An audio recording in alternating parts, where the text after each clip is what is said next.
The UK Ministry of Defence, MOD, confirmed that the carrier will leave its home port of Portsmouth on April 22nd with a strike group consisting of an advanced Type 45 destroyer, a Type 23 frigate, a Tide-class oil tanker, and a submarine.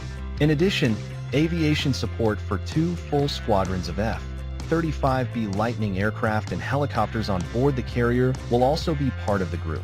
The Royal Navy last deployed a carrier strike group to the contested region in 2021.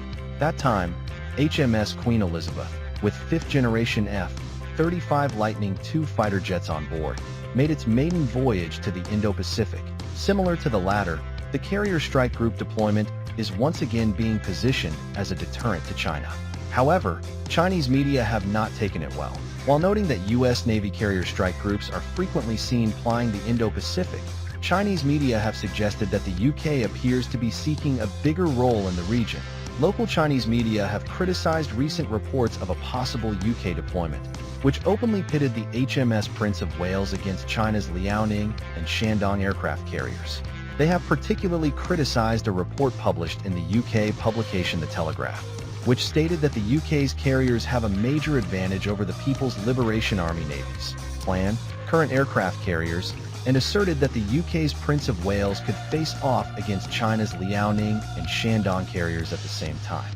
The report in the UK newspaper stated that in a high-seas combat scenario, the HMS Prince of Wales F-35 Air Wing would outclass the Liaoning and Shandong carriers.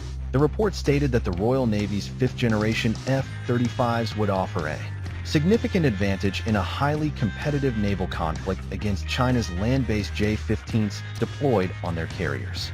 The report added, "In a few years, when the new Fujian aircraft carrier is ready, things will be very different." However, this is not a good year for China to advance. This is especially true because the British carrier group will be accompanied by Astute-class attack submarines. China's anti-submarine warfare, ASW, is not yet good enough to face one of the best and most dangerous attack submarines in the world. And if they give up, many Chinese ships will end up at the bottom of the sea.